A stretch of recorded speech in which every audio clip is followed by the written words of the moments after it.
Deep Rock Galactic's a phenomenal video game, but as good as this game is, it has a distinct problem many multiplayer-centric games suffer from. The tutorial teaches you how to play a video game, and you're left scratching your head expecting to figure out everything for yourself. Some of it is intuitive, some of it really isn't. To top it all off, they have two wikis, but one is the normal wiki and the other is equally normal. It also has good SEO, so it often shows up above the real wiki. So much has been added over time, new players have no hope in hell of ever knowing what is going on. This video is meant to serve as a glossary of everything up to Season 5, since Season 6 is cancelled. If your friends are on Discord and you need to know now, just listen to Mission Control. Time to get busy, miners. Don't press buttons, ask your friends questions, and don't play Skype. Thanks for watching.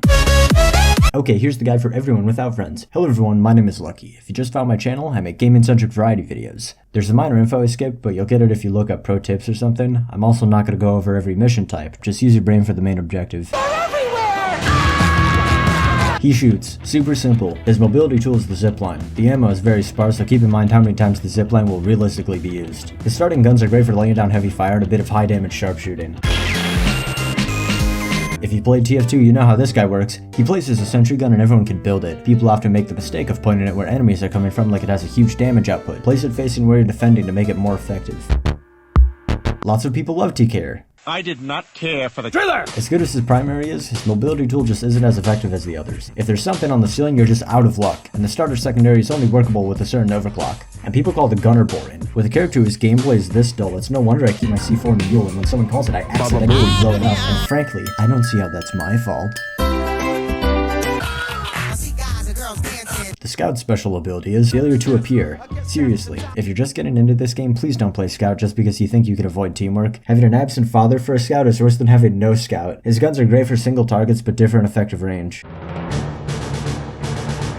Every mission goes one of two ways. You go into a cave to do some main objective and collect a secondary objective. You pull up to the objective and wait for either the rest of the team to show up, or someone just starts it and hijinks ensues. To prevent poor outcomes, it's advised you tune up your weapon pawns. You can buy upgrades here with the stuff you find in caves. You can also complete assignments for new guns if one just isn't working for you. The prestige system doesn't actually set you back, it just enables endgame content for that class, so don't stress about it. A promotion grants you weapon side grades called overclocks and deep dives, which are like super missions. In every cave there's 2 of 6 crafting materials. Some are veins, some are in the walls. There's also gold nuggets. Pinning them upsets mission control. What the fuck is your problem?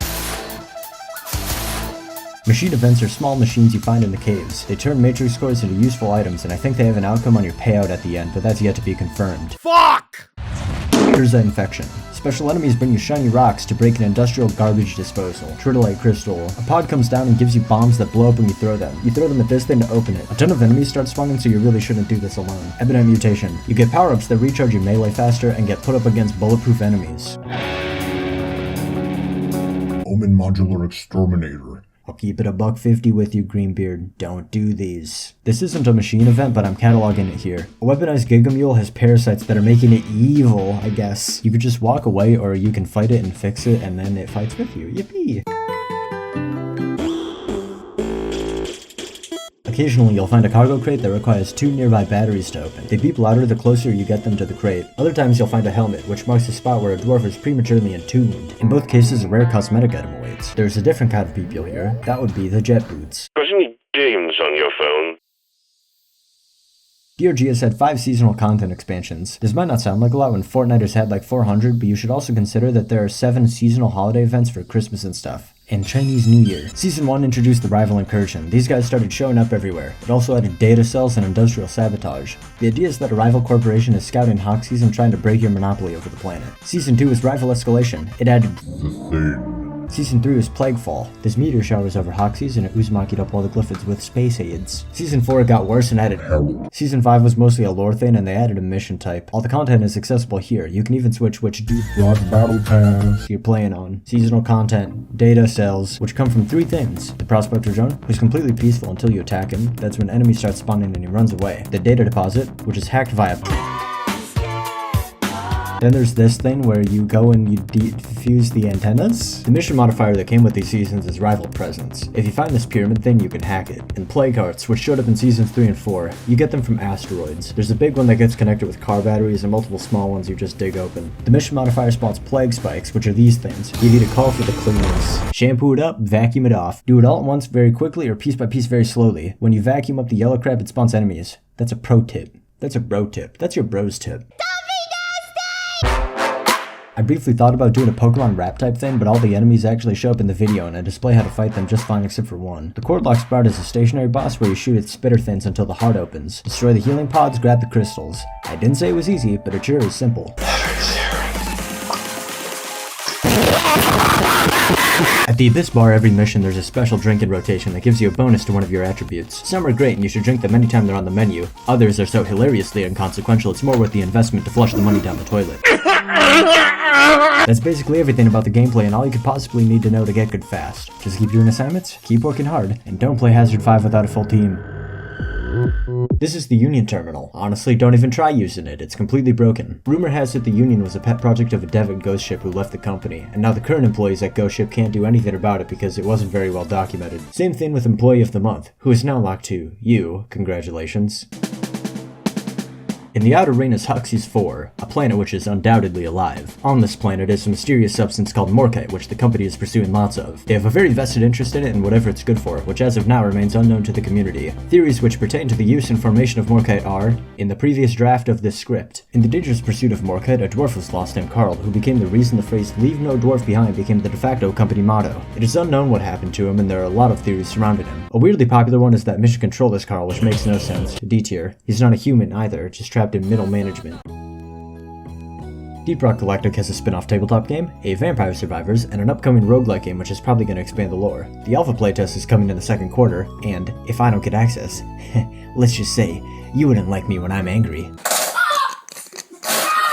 The Deep Rock Galactic community is highly expansive and cult-like. At the Abyss Bar, it's considered impolite to drink before your teammates, and everyone raises their tankards to toast beforehand. If you say rock and stone basically anywhere online, you're bound to get someone to say it back, and if you post rock and stone in the comments, I am coming to your house. If you like this video, there's plenty more where that came from. Well, maybe not. A few videos from now, I'm gonna remake some of the buff beers and play the game fighting the only shared enemy between Germans and dwarves, workplace sobriety. So if that interests you, consider sticking around. Once again, if you just found my channel, my name is Lucky and I make game-centric variety videos. Coming down the pipeline very soon is a water cooling tutorial, an overview of the worst game genre, how to make a good one, and an intro to emulators. I'm packing a hell of a lot more in store, so don't tune out just yet. Sorry I didn't make any videos last year, I was cryogenically frozen in a liquid cooling accident. Seriously, videos this year, or else I'm really gonna do it this time. Thanks for watching, follow the Twitter for whatever I put up on screen, and subscribe to the second channel!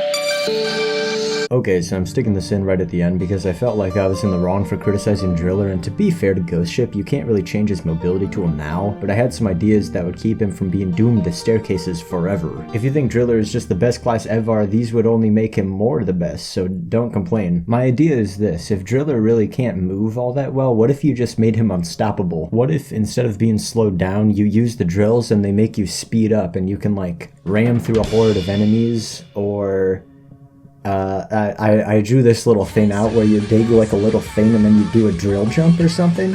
That would be cool as fuck. Ghost Ship probably won't do any of that, but a nice quality of life feature to have though would be a seismic sensor for the drills, so when the driller gets close to a wall, it says how far to the other side, up to like 30 meters, so you don't have to keep checking the map for tunnel tomfoolery.